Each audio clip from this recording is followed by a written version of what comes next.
Hello students and Jai Hind. I welcome you all to Magnet Brains.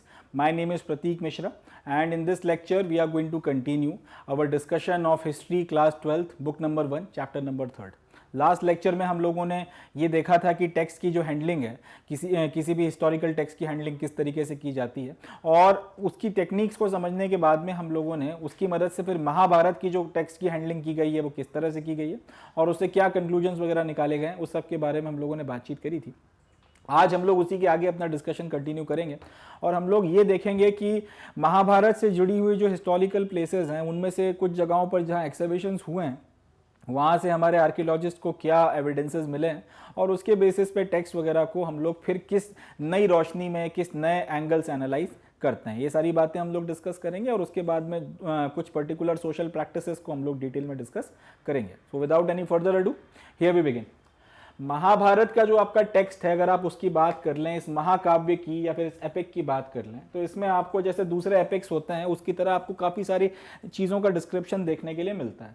आपको battles का बहुत detail में description देखने के लिए मिलता है, आपको फॉरेस्ट वगैरह का, जंगलों का और अलग अलग उन जंगलों की लोकेशंस का डिस्क्रिप्शन देखने के लिए मिलता है, आपको पैलेसेस वगैरह के बारे में पता चलता है, अलग अलग आपके जो पैलेसेस हैं उनके बारे में और कई सारी सेटलमेंट्स वगैरह के बारे में आपको पता चलता है, इनकी लोकेशन बताई जाती है, ये किस तरीके की थी, कहाँ पर बसी हुई थी, इनकी मैग्नानिमिटी क्या थी, किस लेवल तक ये जो है फैली हुई थी, इन सब चीज़ों का बड़ा विविड और बड़ा खूबसूरत डिस्क्रिप्शन आपको एपिक्स में देखने के लिए मिलता है और महाभारत भी एक्सेप्शन नहीं है, उसमें भी आपको ये सारी चीज़ें देखने के लिए मिलती हैं।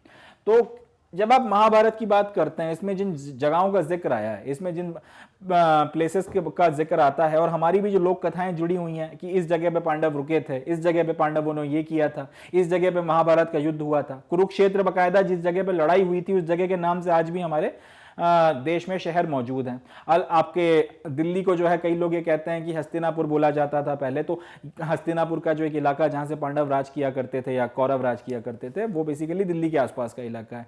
जब आपका जो खांडव वन का जो आपका प्रसंग है वो यहाँ पर हुआ था, यहाँ पर छुपे थे, यहाँ पर रुके थे, इस तरीके से अलग अलग जगहों के अलग अलग आपके कहानियाँ या आपकी लोक रीतियाँ जुड़ी हुई हैं। महाभारत का भी जब आप टेक्स्ट स्टडी करते हो तब आपको पता चलता है कि उसमें इंडियन सब कॉन्टिनेंट की अलग अलग बहुत सी जगहों का स्पेसिफिक वर्जन आपको वर्णन देखने के लिए मिलता है। तो जो भी आपको अलग अलग जगहों के डिस्क्रिप्शंस वगैरह टेक्स्ट में देखने के लिए मिलते हैं और अलग अलग संस्कृत टेक्स्ट में महाभारत के अलग अलग पांडुलिपियों में जिन जगहों का बार बार कॉमन जिक्र आ रहा था उनमें से एक पर्टिकुलर जगह थी मेरठ के पास में पड़ने वाला एक छोटा सा गाँव जिसका नाम है हस्तिनापुर। बार बार हस्तिनापुर का जिक्र आ रहा है, बार बार हस्तिनापुर राजधानी के तौर पर देखने को मिल रही है और ये बोला जा रहा है कि ये कुरु जो किंगडम थी उसकी राजधानी हुआ करती थी। जो लोकेशन निकल कर आ रही थी और हस्तिनापुर जो ये छोटा सा गांव है इसकी जो लोकेशन निकल कर आ रही थी तो हिस्टोरियंस ने सोचा कि शायद ये वही हस्तिनापुर के बचे हुए अवशेष हैं जिसका जिक्र आपको महाभारत में देखने के लिए मिल रहा है। इस लॉजिक के बेसिस पर एक आर्कियोलॉजिस्ट हुए थे जिनका नाम था बीबी लाल साहब। इन्होंने मेरठ में छोटा सा गांव है हस्तिनापुर, वहां पर एक्सकवेशन शुरू किया इस पर्टिकुलर सोच के साथ में कि बार बार हस्तिनापुर करके एक आपकी राजधानी का डिस्क्रिप्शन आ रहा है और क्योंकि ये लगभग उसी एरिया के आसपास बसा हुआ इलाका है, मेरठ दिल्ली के काफी पास पड़ता है, तो ये उसी एरिया के आसपास बसा हुआ है, इसका मतलब हो सकता है ये उसी हस्तिनापुर के कुछ बचे हुए अवशेष हों, जो पूरा शहर जो था वो करते करते अभी छोटा सा गाँव बचा हो, शायद हमें यहाँ से कुछ एविडेंसेस वगैरह मिले। इस सोच के साथ में, इस समझ के साथ में, इस नियत के साथ में उन्होंने यहाँ पर खुदाई वगैरह शुरू करी, यहाँ पर एक्सकवेशन शुरू किया। अब ध्यान रखने वाली बात यह है पूरा गाँव जो है उसको खोदा गया था, उसके कुछ स्पेसिफिक प्लॉट्स या कुछ पर्टिकुलर जगहों पर जो है एक्सकवेशंस किए गए, खुदाई वगैरह की गई। तो यहां से फिर हमको पता क्या चला वो हम लोग डिस्कस करेंगे, मगर उसके पहले हम लोग इसका थोड़ा सा वो साइट वगैरह जहां पे आपने खुदाई करी है उसकी थोड़ी सी बातचीत करते हैं। तो ये जो जगह है जहां पर ये खुदाई हुई, यहाँ पे आपकी जो आर्कियोलॉजिकल साइट बनाया गया वो अपर गंगा दोआब में पड़ता है। दोआब का मतलब होता है वो जमीन जो किन्हीं भी दो नदियों के बीच में पड़ती हो या फिर लिटरली मतलब होता है दो पानी। तो इसका सेंस ये बनता है कि अगर आपकी दो नदियां हैं, एक इस तरह बह रही है और एक इस तरह बह रही है, तो इनके बीच का जो इलाका है इसको दो आप बोला जाता है। पंजाब में भी दो आप के इलाके पड़ते हैं, यहाँ पे आपको मेरठ के आसपास में भी ये जो आपका वेस्टर्न यूपी वगैरह का इलाका है यहाँ पे दो आप का इलाका आपको देखने को मिलता है। गंगा एक तरफ से बह रही है, एक तरफ से आपका यमुना बह रही है और बीच की जो जमीन है उसको आपने गंगा दोआब कह दिया। तो ये जो अपर गंगा में दोआब का इलाका है वहां पर इस पर्टिकुलर जगह जो ये छोटा सा गांव है हस्तिनापुर, वहां पर इसका एक्सकवेशन किया गया था। ठीक है, और यही जगह जो है ये लोग मानकर चल रहे थे कि यहां पर कुरु किंगडम का कैपिटल वगैरह देखने को मिलेगा, क्योंकि कुरु किंगडम का जो डिस्क्रिप्शन आपको देखने को मिलता है वो गंगा के अपर दोआब के इलाकों में देखने को मिलता है। तो हस्तिनापुर गांव में आपका एक्सकैवेशन करने का एक लॉजिक ये भी था कि कुरु किंगडम का जो डिस्क्रिप्शन आपको देखने को मिलता है वो देखने को मिलता है गंगा के अपर दोआब में। और क्योंकि ये शहर तो खैर बचा ही नहीं, गांव वगैरह जो थोड़ा बहुत आपको देखने को मिल रहा है, क्योंकि ये भी इसी इलाके में हो, तो हो सकता है ये कुरु किंगडम की राजधानी कभी रहा होगा, इसलिए उन्होंने यहां पर एक्सकैवेशन किया। इसके अलावा बार बार क्योंकि आपका जिक्र आ रहा है कुरु किंगडम की लोकेशन का और टेक्स्ट में, और ये मोर और लेस उसी के आसपास बसा हुआ है, तो हो सकता है शायद ये वही आपका जो टेक्स्ट में कैपिटल का जिक्र है, हो सकता है शायद ये वही जगह हो। इस पर्टिकुलर लॉजिक के बेसिस पर आपने एक्सकैवेशन वगैरह यहां पर शुरू किया। अब आगे होता गया, एक्सकैवेशन होता है, खुदाई वगैरह की जाती है, और खुदाई के बाद में जो आपके बीबी लाल साहब थे, इनको पता ये चलता है इस आर्कियोलॉजिकल साइट पे कि यहां पर 5 लेयर्स हैं, यहां पर आपके 5 ऑक्यूपेशनल लेयर्स हैं या फिर 5 ऑक्यूपेशनल लेवल्स हैं। इस बारे में हम लोगों ने, जब हम लोग चैप्टर 2 की बात कर रहे थे, तब हम लोगों ने डिस्कस किया था कि किसी भी जगह पे अगर एक व्यक्ति रहने लगता है तो होते होते वहां पर एक ऑक्यूपेशनल मोड बन जाता है। उसके बाद में अगर किसी वजह से वो कोई लोग वगैरह अगर किसी जगह पे रह रहे थे, वहां पे ऑक्यूपेशनल मोड बन गया, काफी लंबे वक्त तक रहते फिर किसी वजह से अगर उस जगह को अबैंडन कर दिया गया, तो उसके ऊपर फिर आपका मिट्टी की एक लेयर चढ़ जाती है। उसके बाद अगर फिर किसी ने रहना शुरू किया तो फिर उनके अपने एविडेंसेस वगैरह देखने को मिलते हैं, उनका ऑक्यूपेशनल डेब्रिस वगैरह क्रिएट होता है। फिर अगर छोड़ दिया तो उसके बाद फिर एक लेयर बन जाती है, फिर कोई आके रहने लगा, फिर लेयर बन गई, इस तरीके से। अब जब बाद में आप खुदाई करोगे और ऊपर से नीचे की तरफ में जाओगे, तो आपको ये अलग अलग लेयर्स को खोदने पर अलग अलग सामान मिलेगा, और सबसे नीचे की जो लेयर होगी वो सबसे पुरानी होगी, और जैसे जैसे आप ऊपर की तरफ आओगे, सबसे आपकी जो सब्सिक्वेंट लेयर होगी वो सबसे ज्यादा लेटेस्ट होगी। ये सारी बातें हम लोगों ने जब चैप्टर 2 पढ़ा था तो उसमें हम लोगों ने देखा था। अब वही लॉजिक या वही कंसेप्ट यहां पे लगा हुआ है। डॉक्टर लाल ने जब खुदाई वगैरह करी तो उनको 5 ऑक्यूपेशनल लेवल्स के एविडेंस वगैरह देखने के लिए मिलते हैं। 5 उनको मतलब ऐसी लेयर्स मिली जिसमें इनको पता चला कि यहां पर ह्यूमन ऑक्यूपेशन था या फिर ह्यूमन हैबिटेशन था। ऐसी 5 लेयर्स का उनको पता चल जाता है। मगर इसमें अपने को जो एनसीईआरटी में पढ़ाई गई है वो 2 लेयर्स हैं। अपने काम की यहां पे 2 इंटरेस्टिंग लेयर्स हैं, एक दूसरी वाली है और एक तीसरी वाली है। ये 2 लेयर्स अपने इंटरेस्ट की हैं, इनको हम लोग डिस्कस करेंगे। तो अब हम लोग जो सेकेंड और थर्ड लेयर्स हैं जिनके बारे में हमको एनसीईआरटी में पढ़ाया गया, उसको हम लोग डिस्कस करेंगे। इसको थोड़ा सा एक बार और समझ लेते हैं, फिर आगे बढ़ते हैं। किसी जगह पर आपने खुदाई करी, तो डॉक्टर लाल ने जब खुदाई करी होगी यहां पर, तो उनको इस तरीके से अलग अलग लेयर्स देखने को मिली होंगी। जब खोदना शुरू किया और अल्टीमेटली खोदते खोदते वो एक पर्टिकुलर लेवल तक पहुंच गए, जिसके बाद उनको पता है कि अब यहां पर कोई और ह्यूमन हैबिटेशन नहीं है, तो उसके बाद में गिना जाता है आपका, नीचे से आपने गिनना शुरू किया, पहला, दूसरा, तीसरा, चौथा, पांचवा, इस तरीके से आपने गिनना शुरू किया। तो सेकेंड और थर्ड लेयर जो है उसमें हमारा कंसर्न है, उसमें हम लोग इंटरेस्टेड हैं। सेकेंड और थर्ड लेयर जो है उनको हम लोग यहां पर डिस्कस कर रहे हैं। डॉक्टर लाल ने और भी एक्सकैवेशंस किए थे, अलग अलग लेयर्स पे और भी चीजें मिली थी, बट अपने को एनसीईआरटी में सेकेंड और थर्ड लेयर पढ़नी है, और यहां पर क्या फाइंडिंग्स मिली उसको हम लोगों को समझना है। तो जो सेकेंड लेयर आपको देखने को मिलती है, इसको आप सेकेंड फेज भी बोल सकते हो। इसमें हिस्टोरियंस का कहना यह है कि यहां पर जो ह्यूमन ऑक्यूपेशन था वो 12वीं से लेके 7वीं शताब्दी बिफोर कॉमन एरा के बीच में था। बिफोर कॉमन एरा के बीच में टाइम आगे से पीछे की तरफ में चलता है, तो पहले 12th सेंचुरी रही, फिर उसके बाद 11th century before common era, 10th, 9th, 8th, 7th, ऐसे करके आपके 500 साल तक आपको इस लेयर के बीच में ऑक्यूपेशन देखने के लिए मिलता है, ह्यूमन हैबिटेशन देखने के लिए मिलता है। इन सेकेंड लेयर या फिर सेकेंड फेज, इसके जो 500 साल है, 12th century before common era से 7th century before common era के 500 सालों के बीच में डॉक्टर लाल ने खुदाई कर अब क्या एविडेंस पाया वो हम लोग देख लेते हैं।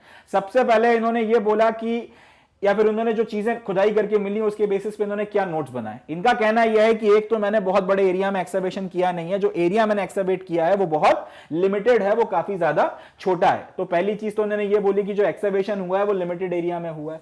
उसके बाद इनका कहना यह था कि इस एक्सकैवेशन में मुझे कोई डेफिनेट प्लान ऑफ हाउसेस नहीं मिला, यानी कि ऐसा नहीं है कि किसी एक पर्टिकुलर चीज को ध्यान में रखकर घर बनाए जा रहे हों और उस तरीके से एक डेफिनेट आपको जैसे प्लान करके सिटीज वगैरह बसाई जाती हैं, जैसे हड़प्पा में आपको एक ही जैसे मकान वगैरह देखने को मिल रहे थे, उस तरीके की डेफिनेट प्लान सिटीज वगैरह मुझे देखने के लिए नहीं मिली, या फिर उस तरीके के डेफिनेट प्लान हाउसेस मुझे देखने के लिए नहीं मिले। इस तरीके के मकान देखने को नहीं मिले जो एक पर्टिकुलर लॉजिक या एक पर्टिकुलर प्लान के बेसिस पर बनाए जा रहे हो। फिर ये आगे कहते हैं कि यहां पर मुझे मिट्टी की बनी हुई दीवारें देखने को मिलती हैं, कई बार मुझे मिट्टी की बनी हुई ईंटें और उनसे फिर बनी हुई दीवारें भी देखने को मिलती हैं। अब ये इंटरेस्टिंग फैक्ट निकल कर आया। इनका कहना क्या है, दो तरीके के मुझे घर, एक तो घर जो देखने को मिल रहे हैं उसमें किसी तरीके का कोई आपका प्लान स्ट्रक्चर नहीं है कि प्लान कर करके आप एक ही जैसे घर जो है बना रहे हो, उस तरीके का नहीं है। जिसके मन में जैसा आ रहा है वो उस तरीके के अपने घर बना रहा है, कोई बड़ा है कोई छोटा है, इस तरीके से आपको अलग अलग घर देखने को मिल रहा है, पहली बात। दूसरी बात, इनका कहना यह था कि यहां पर मुझे मिट्टी की बनी हुई दीवारें, मड की वॉल्स देखने को मिल रही हैं। दूसरा मुझे जो देखने को मिल रहा है वो यह है कि मिट्टी की बनी हुई ईंटों का इस्तेमाल किया गया है और उनकी मदद से जो है फिर आपने दीवारें वगैरह बना ली और उससे आपने थोड़ा बहुत अपना जो घर वगैरह है वो खड़ा कर लिया।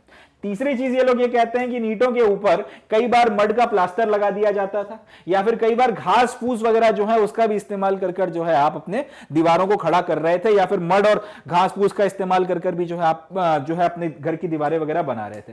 तो वो जो घास फूस जिसका इस्तेमाल किया जाता है इस तरीके से आपके घर वगैरह की वॉल्स वगैरह बनाने के लिए, इसको बोला जाता है रीड। तो इनका कहना यह था कि मड प्लास्टर आपको देखने को मिल रहा है और उसमें कई जगहों पर आपको रीड या फिर घास फूस जो है वो देखने को मिल रही है। ये एक इंटरेस्टिंग जो डिस्कवरी है वो यहां से करते हैं। इनका कहना यह था कि कई बार वो आपका रीड वगैरह की दीवार बना लेते हैं और उसके ऊपर फिर वो मड का प्लास्टर कर देते हैं। कई बार वो आपका मड वगैरह की दीवार बना लेते हैं और उसमें फिर वो रीड लगा देते हैं, इस तरीके से। इसको हम लोग थोड़ा फोटोग्राफ में देख लेते हैं। ये देखिए, इस तरीके से ये जो आपके घर वगैरह आपको देखने के लिए मिले हैं, इसको आप कह सकते हैं मड और रीड से बनी हुई आपकी एक वॉल है। ये आपको वहां पर देखने के लिए मिला था। इस तरीके से अब ये जो घर है ये रीड की वॉल है और इसमें आपने ऊपर से मिट्टी का जो है प्लास्टर कर दिया है, इस तरीके से आपने अपने घर को की दीवार वगैरह को जो है स्ट्रेंथन करने की कोशिश करी है। ये भी जो है आपको देखने के लिए मिला था। ये इस तरीके का मकान है कि ऊपर की तरफ में आपने रीड लगाया और उस पर फिर आपने मड लगा दी, नीचे आपने मड वगैरह लगा रखी है और उसमें आपने रीड लगा रखी है। इस तरीके से आपने दीवार वगैरह जो है बनाई है। तो इस तरीके के जो है आप मकानों के जो एविडेंसेस वगैरह हैं आपको देखने के लिए वहां पर मिले हैं। कौन सी लेयर में देखने के लिए मिले हैं? सेकेंड लेयर में देखने के लिए मिले हैं। तो याद रखिएगा डॉक्टर लाल ने क्या बातें कही हैं। एक तो जिस एरिया में एक्सकवेशन हुआ है वो बहुत कम है, लिमिटेड एरिया है और वहां पर आपको मकान वगैरह के डेफिनेट प्लान देखने को नहीं मिलते। जिसके मन में जैसी मर्जी आ रही है वैसे मकान बना रहा है। कॉमन बात क्या है? मड की दीवारें हैं। तो ऐसा नहीं आपने मिट्टी की दीवार खड़ी कर दी है। वो जो मड की दीवारें जो मैंने आपको फोटोग्राफ दिखाई उस तरीके से मड की आपको या तो दीवार देखने के लिए मिलती हैं वॉल्स वगैरह, या फिर मड की बनी हुई ब्रिक्स, उनकी मदद से फिर बनाई गई वॉल्स आपको देखने के लिए मिलती हैं। तीसरी चीज क्या है? Discovery of mud plaster with prominent reed suggests that some of the houses had reed walls plastered with over the mud। reed का मतलब क्या होता है? एक खास तरीके की घास फूस जो जिसका हम लोग इस्तेमाल करते हैं मकान वगैरह के छप्पर वगैरह बनाने में, आज भी यूज होती है, उसका इस्तेमाल आपको देखने को मिलता है। या तो दीवारें आपने पूरी की पूरी रीड से बना दी और उसके ऊपर आपने मिट्टी का प्लास्टर कर दिया, या फिर मिट्टी की आप दीवार बना रहे हो और उसमें आप रीड लगा रहे हो। ये चीज आप डॉक्टर लाल को जो है देखने को मिली है। और इसके एविडेंसेस वगैरह क्या है? ये दीवार है, ये देखिए, ये मड वॉल्स वगैरह हैं और सपोर्ट के लिए आपने लकड़ी वगैरह लगा रखी है, रीड लगा रखी है। ये रीड की बनी हुई दीवार है और उसके ऊपर आपने मिट्टी वगैरह जो है पोत रखी है, इस तरीके से, ये इस तरीके से। अब हम लोग इसके बाद की जो लेयर है, जो थर्ड लेयर है, उसके बारे में हम लोग बातचीत करेंगे। इसके बाद में आती है थर्ड लेयर या फिर थर्ड फेज। ये फेज में आपको ह्यूमन एक्टिविटी देखने को मिलती है 6 से लेके 3rd century before common era के बीच में, यानी कि 7th century before common era से लेके 6th century before common era के बीच के जो 100 साल थे, वहां पर यहां पे आपको किसी तरीके की ह्यूमन सेटलमेंट्स या एक्टिविटीज देखने को नहीं मिलती हैं और 100 साल के बाद में आपको फिर से यहां पर ह्यूमन एक्टिविटीज देखने को मिलती हैं। अब ये जो लेयर है थर्ड फेज की 6th सेंचुरी से लेके 3rd century before common era के बीच में, इसके बारे में डॉक्टर लाल ने क्या नोट किया? डॉक्टर लाल यहां पर यह कहते हैं कि यहां जो मकान मुझे देखने को मिले, एक तो उसमें मड ब्रिक्स का इस्तेमाल किया गया है, मिट्टी से बनी गई ईंटों का इस्तेमाल किया गया, साथ ही साथ उसमें बर्न ब्रिक्स का इस्तेमाल भी किया गया है, यानी कि उसमें मिट्टी से बनी हुई ईंटों को पहले सुखाया गया, फिर आग में तपाया गया और उसके बाद में फिर आप उनको लगा के घर वगैरह बना रहे हो। ये चीज आपको देखने को मिली है। इसके बाद में आपको सोकेज जार्स और ब्रिक ड्रेन्स देखने को मिलते हैं, जिनके बारे में इनका ख्याल यह था कि ये आपका जो वेस्ट वाटर है उसको बाहर निकालने में इस्तेमाल होता रहा होगा। सोकेज जार्स वगैरह का मतलब होता है ऐसे जार्स वगैरह जिसमें अगर आप किसी चीज को डालोगे तो उसका कुछ हिस्सा सोख लेता है। जैसे अपना मटका होता है, थोड़ा सा पानी जो भी है उसमें से वो सोख लेता है, इवापोरेट करता रहता है, तो उससे वो पानी ठंडा रहता है मटके के अंदर जो बचा हुआ रहता है। इस तरीके के जो जार्स होते हैं जो उनमें जो भी चीज डाली जा रही है उसका थोड़ा बहुत हिस्सा अगर सोख लेते हैं उसे सोकेज जार्स कहा जाता है। ब्रिक से बने हुए आपके ड्रेन्स वगैरह आपको देखने को मिल रहे हैं। तो ये सारी चीजों की मदद से आप जो आपका इस्तेमाल किया हुआ पानी है उसको शायद आप ड्रेन करने में, बाहर फेंकने में इस्तेमाल किया करते होंगे। ये कुछ चीजें इनको मिली हैं। इसके अलावा यहाँ से आपको टेराकोटा के रिंग वेल्स देखने के लिए मिले हैं, यानी कि आपने पूरा का पूरा जो है वेल बना दिया और उसके अंदर उसकी जो ब्रिकिंग वगैरह की गई है उसमें टेराकोटा का इस्तेमाल किया गया। इनके बारे में मानना यह है डॉक्टर लाल का कि हो सकता है इनका इस्तेमाल नॉर्मल कुओं के तौर पर भी किया जाता होगा पानी वगैरह लेने के लिए, या फिर यह भी हो सकता है कि इनका इस्तेमाल ड्रेनेज पिट्स के तौर पर किया जाता हो और जो वेस्ट वाटर है वो सब इसमें जाके फेंका जाता रहा होगा। कंक्लूसिवली कुछ नहीं कहा जा सकता, मगर इस तरीके के वेल्स आपको देखने को मिले हैं जिसमें टेराकोटा वगैरह से लाइनिंग की गई है। अब कंफर्म नहीं है कि नॉर्मल कुएं के तौर पर इस्तेमाल होता था या फिर इसका इस्तेमाल आप ड्रेनेज पिट्स वगैरह के तौर पर आप एक कह सकते हैं कि सेप्टिक टैंक के तौर पर किया करते थे। इस बारे में हम लोग कुछ कह नहीं सकते। तो ये आपका सेकंड फेज, ये आपका जो थर्ड लेयर है उसमें से आपको डिस्क्रिप्शन देखने को मिलता है। अब मजे की बात ये निकल कर आती है कि ये जो डिस्क्रिप्शन हस्तिनापुर का किया गया है आपके महाभारत के टेक्स्ट में, उसमें जिस तरीके से शहर को बताया गया है, जिस तरीके से ग्लोरीफाई किया गया है कि एक बड़ा शहर था, मैग्नानिमस शहर था, बहुत उसमें ह्यूमंगस लेवल पर जो है आपको कंस्ट्रक्शन और ह्यूमन एक्टिविटी और सारी चीजें देखने को मिल रही थी, वो सारी बातें आपको टेक्स्ट में देखने के लिए मिलती हैं। हस्तिनापुर का एक बड़ा जबरदस्त डिस्क्रिप्शन आपको देखने को मिलता है। अब हिस्टोरियंस का मानना कि शायद वो जगह जो टेक्स्ट में बताई गई है एक्चुअल में ये हस्तिनापुर है, इस सोच के साथ अगर हम चलें तो यहां पर जो एविडेंस वगैरह मिल रहे हैं या फिर जो फाइंडिंग्स वगैरह मिल रही हैं वो बेसिकली मैच नहीं कर रहा आपका जो टेक्स्ट वगैरह दिया गया है उसके डिस्क्रिप्शन के साथ में। तो अब यहां से अगला सवाल जो बनता है, हिस्टोरियंस ने अपने आप से जो अगला सवाल पूछा वो ये है कि डिस्क्रिप्शन जो है वो बड़ा जबरदस्त है, मगर जब आपने फाइंडिंग वगैरह करी यहां पर उस जगह को जिसको हम लोग हस्तिनापुर मानकर चल रहे हैं और हम ये अजम्पशन के साथ में चल रहे हैं कि ये जो है ये कुरुवंश का कैपिटल वगैरह रहा होगा, हम लेकर चल रहे हैं इस बात को, वहां पर जो फाइंडिंग्स हो रही हैं उससे हम लोग बेसिकली कोई उसका जो है कोई मैच नहीं है डिस्क्रिप्शन के साथ में जो आपको डिस्क्रिप्शन देखने के लिए मिल रहा है।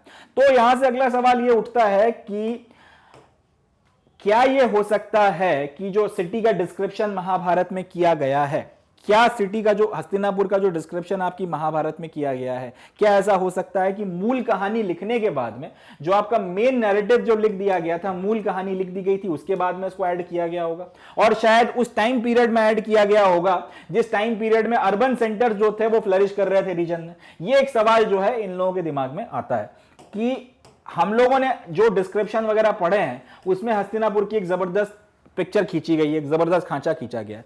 हमारा मानना यह है कि इस पर्टिकुलर जगह पे जो मेरठ के पास में गांव हस्तिनापुर मिला है शायद ये वही कुरुवंश की बची हुई की कैपिटल का बचा कुचा कुछ अवशेष है। यहां पे अगर खुदाई करी जाए तो शायद हमको चीजें मिल जाएं उससे रिलेटेड जिससे हम लोग मैच कर सकें जो डिस्क्रिप्शन दिया गया। खुदाई वगैरह करी और पता चला कि यहां पर जो चीजें मिल रही हैं और जो डिस्क्रिप्शन आपको देखने को मिला है, डिस्क्रिप्शन और फाइंडिंग्स के बीच में कोई समानता नहीं है। डिस्क्रिप्शन एक अलग ही कहानी कह रहा है, फाइंडिंग्स आपको बता रहे हैं कि उस तरीके का कोई हैबिटेशन या उस तरीके का ह्यूमन हैबिटेशन आपको ऐसा यहां पे देखने को नहीं मिलता जो ये इशारा करे कि यहां पे कोई बड़ा जबरदस्त सा शहर रहा होगा। तो इन तीन बातों के बाद में अगला सवाल ये आता है कि इसका मतलब क्या है। इसका मतलब क्या हम लोग ये माने कि हस्तिनापुर का जो डिस्क्रिप्शन यहां पर दिया गया है वो पूरी मूल कहानी लिख चुकने के बाद में किया गया था और तब किया गया था जब आपके नए नए शहर जो है अर्बन सेंटर्स निकल कर आ रहे थे।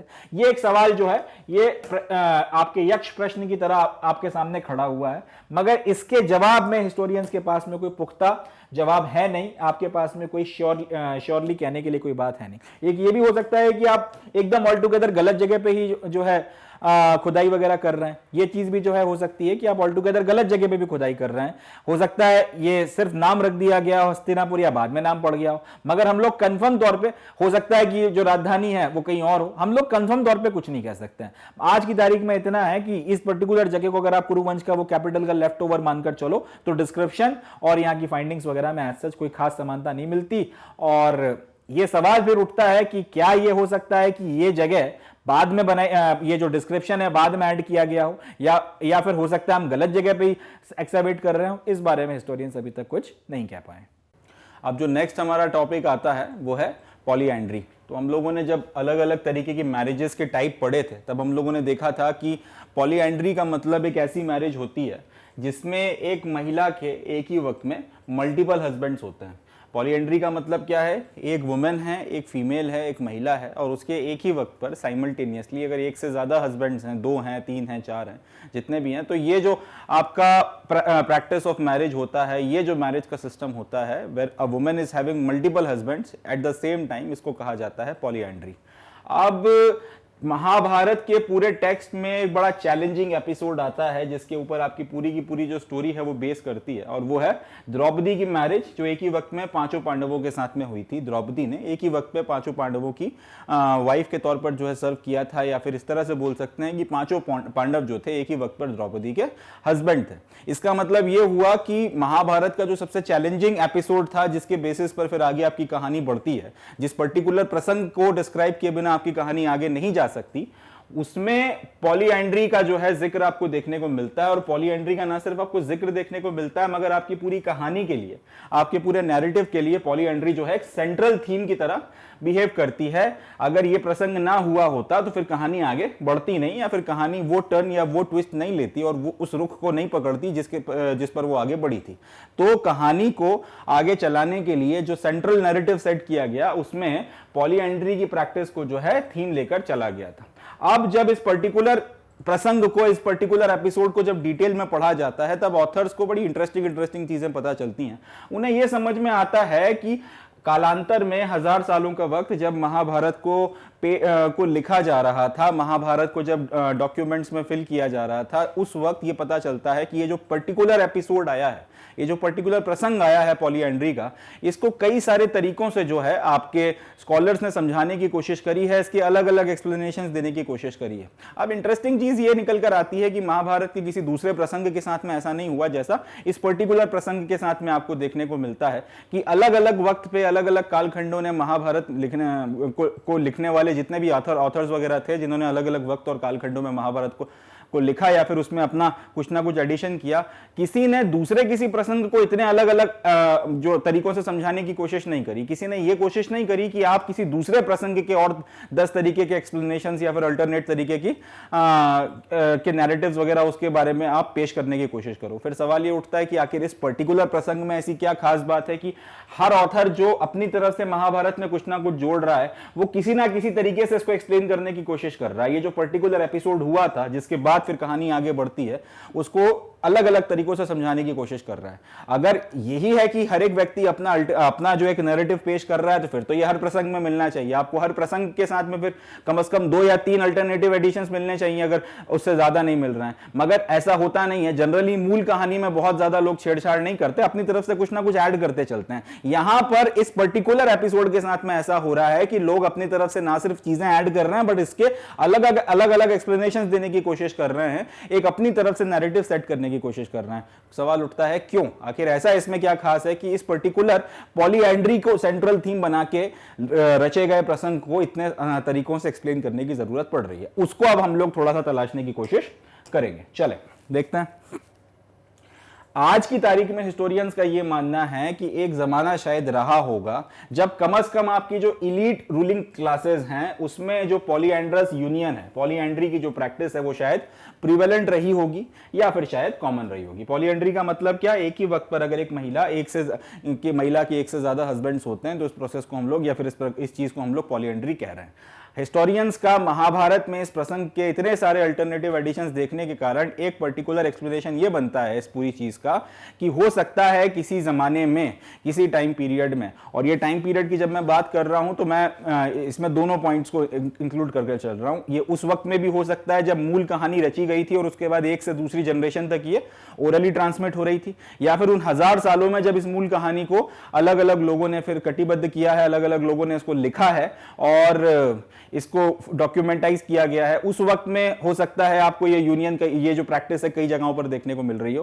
कुछ भी हो, मगर आपके जो हिस्टोरियंस हैं आज की तारीख में ये मानते हैं कि किसी जमाने में, किसी कालखंड में, किसी टाइम पीरियड में पॉलीएंड्रस यूनियन जो है, ये पॉलीएंड्री की जो प्रैक्टिस है, कम से कम आपके जो रूलिंग एलिट्स थे, जो आपकी रूलिंग क्लासेस हुआ करती थी, उसमें प्रीवेलेंट हुआ करती थी। फिर हुआ ये कि अब यहां पर जो आपके ब्राह्मण्स वगैरह हैं, जो बेसिकली सारे टेक्स्ट वगैरह को लिख रहे हैं, सारी चीजें वगैरह जो है उनको डॉक्यूमेंट्स में डाल रहे हैं, उन लोगों के उन्होंने पॉलीएंड्री को वक्त के साथ में डिसफेवर में ले लिया, उन्होंने ये माना या फिर उन्होंने पॉलीएंड्री का जो पूरा का पूरा प्रोसीजर है या पॉलीएंड्री की प्रैक्टिस है इसको उन्होंने गलत माना या फिर वो उनके डिसफेवर में आ गई, उन्होंने कुल मिला के उसको डिस्पाइस या डिसरिगार्ड करना शुरू कर दिया, उसे नापसंद करना शुरू कर दिया। अब क्योंकि सारे के सारे टेक्स्ट ब्राह्मण्स ने लिखे थे तो इतनी सेंचुरीज में उन्होंने फिर उसके अलग अलग एक्सप्लेनेशंस देकर जो है इस पर्टिकुलर चीज को के अलग अलग एक्सप्लेनेशंस देकर जस्टिफाई करने की कोशिश करी है कहानी के प्रसंग से, मगर उसको इस तरह से दिखाया है कि वो एक अच्छी चीज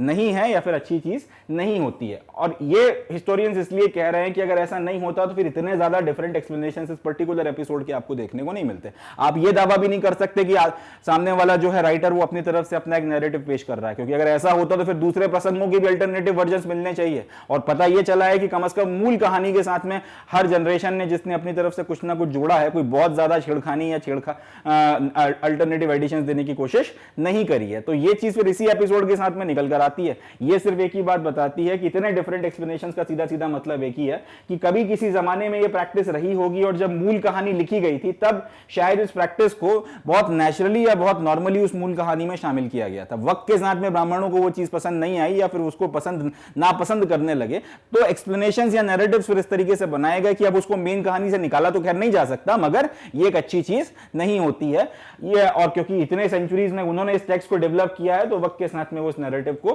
सेट करने में सफल हो गए। ये एक हिस्टोरियंस का आज का जो है पॉलीएंड्री का जो एपिसोड आता है महाभारत में और उसके डिफरेंट डिफरेंट एक्सप्लेनेशंस मिलते हैं, उसके ऊपर हिस्टोरियंस का आज की तारीख में ये पॉइंट ऑफ व्यू है। आगे बढ़ते हैं। कुछ का कहना यह भी है कि पॉलीएंड्री वगैरह जो है आपके हिमालयन रीजन में खास तौर पे प्रिवेलेंट हुआ करती थी। इनफैक्ट आज भी अगर आप हिमालय की तराई के इलाकों में देखेंगे कुछ पर्टिकुलर क्षेत्र ऐसे हैं जहां पर आज की तारीख में भी कुछ ट्राइब्स वगैरह और कुछ क्षेत्रों में पॉलीएंड्री आज भी प्रिवेलेंट है। बहुत ज्यादा नहीं बची है, मगर हाँ कुछ जगहों पर पॉलीएंड्री आपको आज भी देखने के लिए मिलती है। हिमाचल के कुछ पोर्शंस हो गए, उत्तराखंड की तराई का कुछ इलाका हो गया, या फिर लद्दाख में आर्यन वैली और उसके आसपास का कुछ पोर्शन हो गया। यहां पर अभी भी कुछ जगहों पे बहुत कम इलाका बचा है, बहुत कम लोग बचे हैं, कुछ बहुत कम ट्राइब्स बची हैं, मगर पॉलीएंड्री आज की तारीख में भी प्रिवेलेंट है, मानी जाती है, प्रैक्टिस की जाती है। तो कुछ लोगों का कहना यह है कि पॉलीएंड्री जो थी वो ब्राह्मणिकल पॉइंट ऑफ व्यू से हमेशा से अनडिजायरेबल रही थी। कुछ लोग ये कहते हैं कि ये नहीं हुआ था कि एक वक्त तक चल रही है और उसके बाद ब्राह्मण्स ने उसको नापसंद करना शुरू कर दिया, ऐसा नहीं हुआ था। ये दूसरा अल्टरनेटिव पॉइंट ये है, वो कहते हैं कि पॉलीएंड्री प्रिवेलेंट रही थी मगर ब्राह्मण्स के पॉइंट ऑफ व्यू से वो कभी भी उसको पसंद नहीं करते थे। फिर एक ऐसा वक्त आया जब उनका जो पॉइंट ऑफ व्यू है, जो ब्राह्मण्स का एक थॉट प्रोसेस है, जो उन्होंने पूरा का पूरा एक सिस्टम सोसाइटी के लिए डेवलप किया, वो सोसाइटी में प्रिवेलेंटली एक्सेप्ट हो गया। और उस वक्त उन्होंने ये जो पर्टिकुलर व्यवस्था थी जिसे वो पसंद नहीं करते थे, जिसे पॉलीएंड्री कहा जा रहा है, इसको उन्होंने फिर धीरे धीरे धीरे धीरे धीरे धीरे समाज से हटाया। और क्योंकि महाभारत का इतना ज्यादा प्रभाव है हिंदुस्तान के समाज के ऊपर इस कहानी में और इस पर्टिकुलर चीज को सेंट्रल थीम के तौर पर लेकर चला गया है, तो लोग उससे प्रभावित ना हो, उसे एक्सेप्ट ना करें, इसलिए उसके इतने अल्टरनेटिव वर्जन्स दिए गए हैं और समझाया गया है कि ये पूरी जो प्रोसेस है ये ठीक नहीं थी। इस तरीके की जो आपकी यूनियन है या इस तरीके की मैरिज की प्रैक्टिस नहीं की जानी चाहिए। तो ये एक पर्टिकुलर अल्टरनेट जो कई सारे हिस्टोरियंस का वर्जन है वो भी निकल कर आता है। और याद रखिएगा पॉलीएंड्री आज भी हिमालय के कुछ इलाकों में, स्पेसिफिकली कई जगहों पर, थोड़ी बहुत जगहों पर ये आज भी प्रिवेलेंट है, आज भी इसकी प्रैक्टिस होती है। कुछ हिस्टोरियंस ये कहते हैं कि ये एक्चुअल में इस तरीके की प्रैक्टिसेस इंडियन सोसाइटी में कभी थी नहीं। कुछ हिस्टोरियंस का यह मानना है कि इस तरीके की प्रैक्टिस कभी नहीं थी। जब ब्राह्मण्स का प्रभाव नहीं था तब भी नहीं थी, जब उनका प्रभाव आया, धर्मसूत्र और धर्मशास्त्र लिखे गए और 4 वर्णों की व्यवस्था और जाति व्यवस्था लागू हो गई, तब भी दोनों कालखंडों में और उसके बाद में भी पॉलीएंड्री की जो सिस्टम था या व्यवस्था थी, ये कभी भी हिंदुस्तान में प्रिवेलेंट नहीं थी। एक आध जगह पे गिव एंड टेक छोटा मोटा होता होगा, मगर एज सच ये इंडियन सब कॉन्टिनेंट में कहीं नहीं होता था। मगर हुआ ये कि क्योंकि इतनी लड़ाइयां लड़ी जा रही थी, इतने वॉर्स हो रहे थे, इतने लोगों की मृत्यु हो रही थी, तो इन सब के कारण आपकी महिलाएं जो है उनकी शॉर्टेज हो गई। और इस कारण फिर आपको इस जो है ये चीज करनी पड़ी कि एक महिला जो है कई सारे आपके हस्बैंड्स रख सकती है, क्योंकि वॉर्स या क्राइसिस की कंडीशन के कारण ये परिस्थिति बन गई थी। और ये एक अल्टरनेटिव व्यवस्था थी जो बहुत लंबे वक्त तक नहीं रही, जब तक आपकी जरूरत थी तब तक ये हुआ, उसके बाद में खत्म हो गया। ये एक्सप्लेनेशन गले नहीं उतरता। इसकी वजह यह है कि अगर वॉर्स हो रहे हैं तो पुरुषों की कमी होनी चाहिए, महिलाओं की कमी क्यों होगी? अगर आप ये बोल रहे हो कि जंग जीतने वालों ने महिला पुरुष सबको स्लॉटर कर दिया और उस कारण महिलाओं की कमी हो गई, तो फिर उसके पहले वॉर भी तो हुआ होगा। जिस अगर आप ये बोल रहे हो कि एक व्यक्ति ने जंग जीती और एक राज्य में या फिर एक शहर में या एक क्षेत्र में रहने वाले लोगों को साफ करके रख दिया, तो उसके पहले उसने उस क्षेत्र के लोगों के साथ वॉर भी किया होगा। वॉर का मतलब ये हुआ होगा कि उसके भी आदमी मरे होंगे और उसने भी कुछ लोगों को मारा होगा। इस हिसाब से अगर देखा जाए, जबरदस्त अगर लड़ाइयां ही हो रही हैं उस पॉइंट ऑफ व्यू से देखा जाए, तो फिर तो पुरुषों की भी कमी होनी चाहिए, फिर तो इसका कोई सेंस नहीं बनता। तो ये एक एक्सप्लेनेशन दिया जरूर जाता है, बट ये गले उतरने वाला एक्सप्लेनेशन या सेटिस्फैक्टरी एक्सप्लेनेशन नहीं है कि क्राइसिस था, वॉर्स वगैरह थे, तो उसके कारण वुमेन्स की शॉर्टेज हो गई थी। जनरली वॉर्स होते हैं तो मेल शॉर्टेज होना समझ में आता है कि पुरुषों की कमी हो गई है, और उससे बहुविवाह शुरू हो जाता है कि एक पुरुष कई सारे जो हैं महिलाएं रखता है, उसको पॉलीगैमी बोला जाता है, कई सारी महिलाओं से शादी करता है।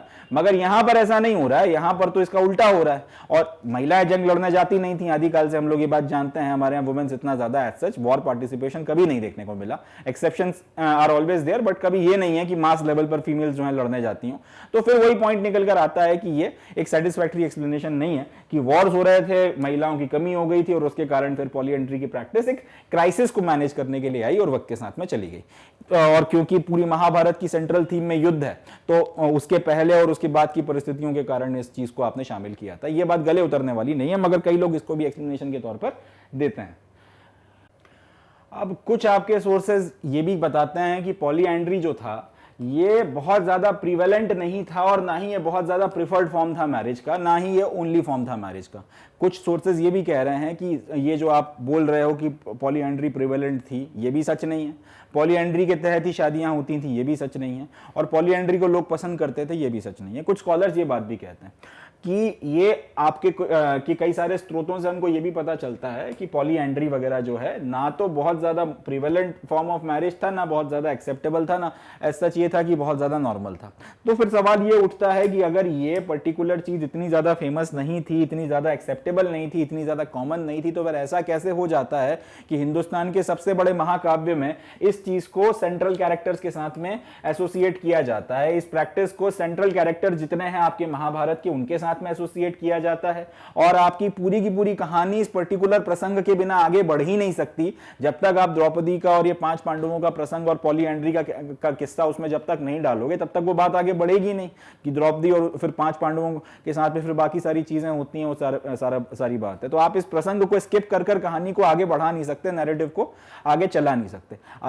अगर इन स्कॉलर्स की बात मान ली जाए कि पॉलीएंड्री ना बहुत ज्यादा प्रिवेलेंट थी, ना बहुत ज्यादा प्रैक्टिस होती थी, ना ये एकमात्र तरीका था, ना ये प्रेफर्ड तरीका था, और ना लोग इसे पसंद करते थे, इन चारों बातों को भी अगर मान लिया जाए, तो फिर इस सवाल का जवाब नहीं मिलता कि इतनी हिंदुस्तान के भारतीय उपमहाद्वीप के सबसे बड़े महाकाव्य और इतनी बड़ी रचना में इस तरीके की चीज जो प्रिवेलेंट नहीं है उसको आपके सेंट्रल कैरेक्टर के साथ में ऑथर्स ने क्यों जोड़ दिया, और इस तरीके से जोड़ दिया कि इस प्रसंग को सुनाए बिना कहानी आगे जाती नहीं है।